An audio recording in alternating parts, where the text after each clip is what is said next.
31শে ডিসেম্বরের মধ্যে আপনাদেরকে অবশ্যই মনে করে নিতে হবে এই 10টি কাজ, অন্যথায় আপনাদেরকে সমস্যার মধ্যে পড়তে হতে পারে।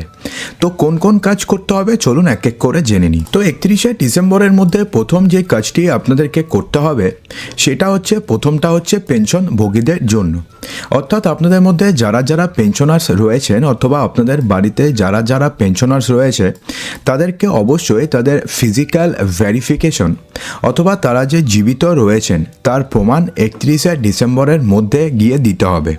অন্যথায় কী হবে, নতুন বছর থেকে আপনারা কিংবা আপনাদের যে পেনশনার্স রয়েছে তারা পেনশন পাওয়া বন্ধ হয়ে যেতে পারে।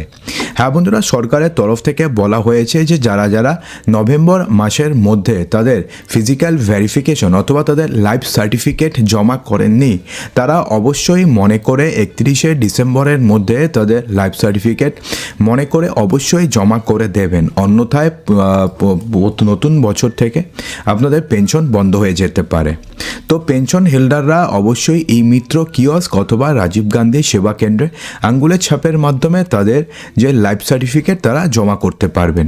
এছাড়া অ্যান্ড্রয়েড অ্যাপের মাধ্যমেও আপনারা লাইফ সার্টিফিকেট জমা করতে পারবেন, অথবা যদি আপনাদের এগুলোতে কোনো সমস্যা হয় তাহলে ডাইরেক্ট ব্যাংকে গিয়েও আপনারা লাইফ সার্টিফিকেট জমা করতে পারবেন।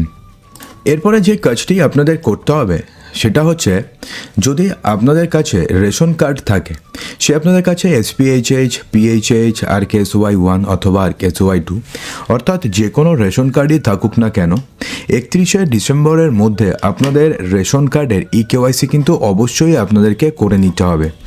হ্যাঁ বন্ধুরা, কেন্দ্র সরকারের তরফ থেকে জানানো হয়েছে যে যদি আপনারা আপনাদের রেশন কার্ডের EKYC আগামী 31শে ডিসেম্বরের মধ্যে না করেন সেক্ষেত্রে আপনাদের রেশন কার্ড বাতিল হয়ে যেতে পারে।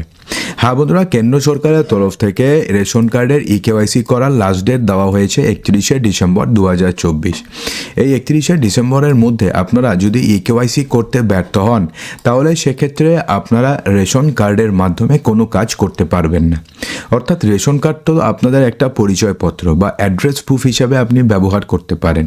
তো সেক্ষেত্রে যদি আপনারা EKYC না করেন তাহলে কিন্তু আপনারা আপনারা EKYC মানে অ্যাড্রেস প্রুফ হিসাবে ইউজ করতে পারবেন না, এটা তো একটা গেল। এবং দ্বিতীয়ত আপনারা সেই রেশন কার্ডের মাধ্যমে আপনারা রেশনের সামগ্রীও তুলতে পারবেন না।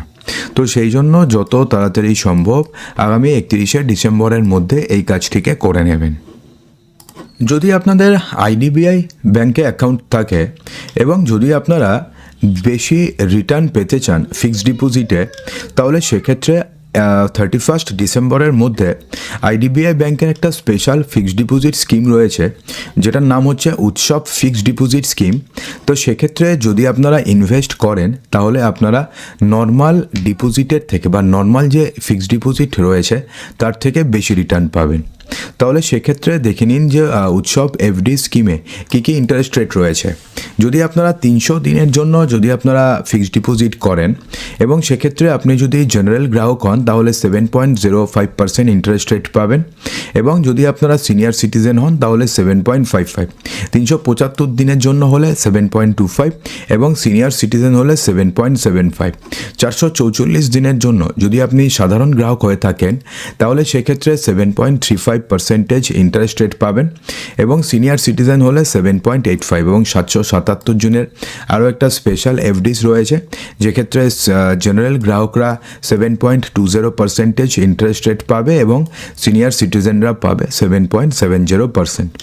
এবং ব্যাংকের যে অফিসিয়াল ওয়েবসাইটে যে তথ্য দেওয়া রয়েছে সেই তথ্য অনুযায়ী এই যে ইন্টারেস্ট রেটগুলো রয়েছে বা উৎসব যে FD স্কিম রয়েছে সেটা আগামী 31শে ডিসেম্বর পর্যন্ত বৈধ থাকবে।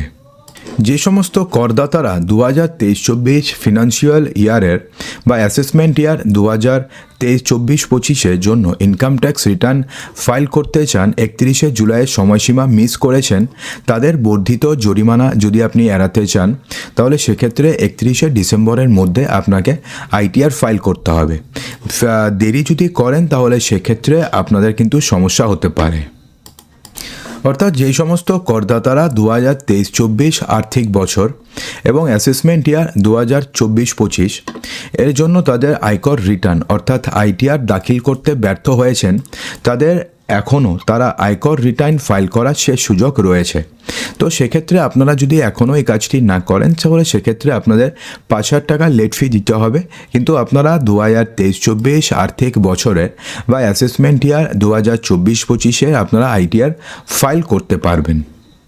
সেক্ষেত্রে যদি আপনারা 31শে ডিসেম্বরের মধ্যে যদি আইটিআর ফাইল করতে ব্যর্থ হন তাহলে সেক্ষেত্রে বার্ষিক 5 লক্ষ টাকার বেশি যদি আপনাদের উপার্জন হয় তাহলে সেক্ষেত্রে 10,000 টাকা পর্যন্ত আপনাকে লেট ফি দিতে হবে।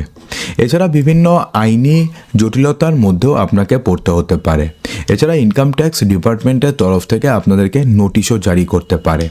সেই জন্য আপনাদের মধ্যে যারা যারা এখনও পর্যন্ত 2023-24 এটা হচ্ছে ফিনান্সিয়াল ইয়ার এবং অ্যাসেসমেন্ট ইয়ার হবে 2024-25-এর, আপনারা ইনকাম ট্যাক্স রিটার্ন ফাইল করেননি অবশ্যই যত তাড়াতাড়ি সম্ভব করে নেবেন। যদি আপনাদের আধার কার্ড থাকে এবং যদি আপনারা আপনাদের আধার কার্ডে এখনও পর্যন্ত কোনো প্রকারের আপডেট করে না থাকেন, অর্থাৎ কেন্দ্র সরকারের তরফ থেকে বলা হয়েছিল যে যদি আপনাদের আধার কার্ডের বয়স 10 বছর কিংবা 10 বছরের বেশি হয়ে গিয়ে থাকে এবং সেই আধার কার্ড যদি আপনারা এতদিন পর্যন্ত অথবা বিগত 10 বছরের মধ্যে কোনো প্রকারের আপডেট করিয়ে না থাকেন তাহলে সেক্ষেত্রে অবশ্যই 10 বছরের মধ্যে একবার আধার কার্ডের আপডেট করিয়ে নিন। তো সেক্ষেত্রে আপনাদের মধ্যে যারা যারা আপডেট করিয়ে নিয়েছেন তাদের তো কোনো সমস্যা নেই, কিন্তু যারা যারা এখনও পর্যন্ত আপডেট করাননি বা করব ভাবছেন তাদের আগামী 14ই ডিসেম্বর পর্যন্ত সময় রয়েছে। 14ই ডিসেম্বরের মধ্যে আপনি যদি আপনাদের আধার কার্ডের নাম, ঠিকানা এবং জন্মতিথি এই সমস্ত কিছু যদি আপনি পরিবর্তন করতে চান তাহলে সেক্ষেত্রে অনলাইনে করলে পরে আপনি সম্পূর্ণ বিনামূল্যে করতে পারবেন।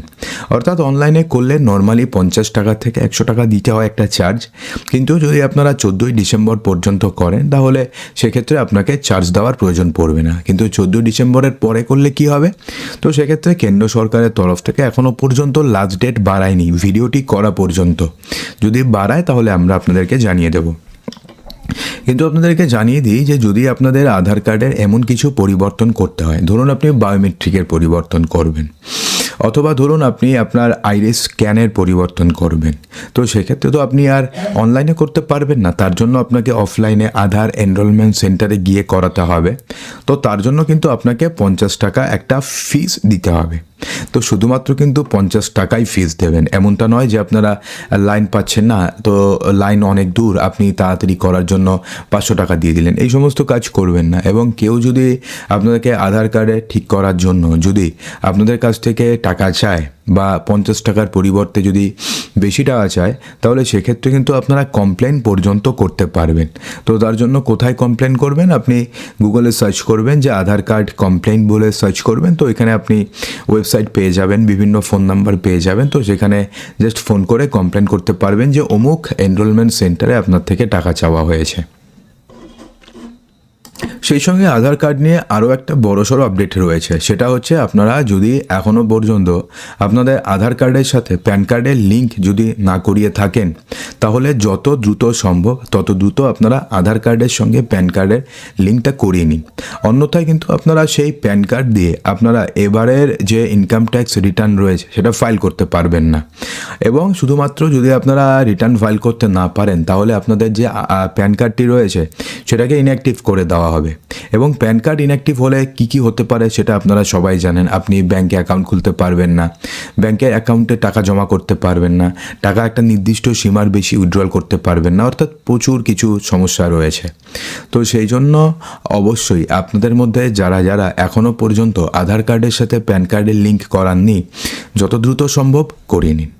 তো বন্ধুরা, এই কতগুলো কাজ রয়েছে যেগুলোকে অবশ্যই আপনাদেরকে 31শে ডিসেম্বরের আগেই করে নিতে হবে, অন্যথায় কিন্তু আপনাদেরকে সমস্যার মধ্যে পড়তে হতে পারে। তো বন্ধুরা, আশা করব যে ভিডিওটিতে আপনাদের সমস্ত কিছুই সঠিকভাবে বোঝাতে পেরেছি। যদি ভালো লেগে থাকে তো লাইক করবেন, বন্ধুদের মাঝে প্রচুর শেয়ার করবেন এবং চ্যানেলটিকে সাবস্ক্রাইব অবশ্যই করবেন। তো দেখা হচ্ছে আমাদের আগামী ভিডিওতে আরও কিছু ইম্পর্টেন্ট নিউজ নিয়ে। ততক্ষণের জন্যে ভালো থাকবেন, সুস্থ থাকবেন।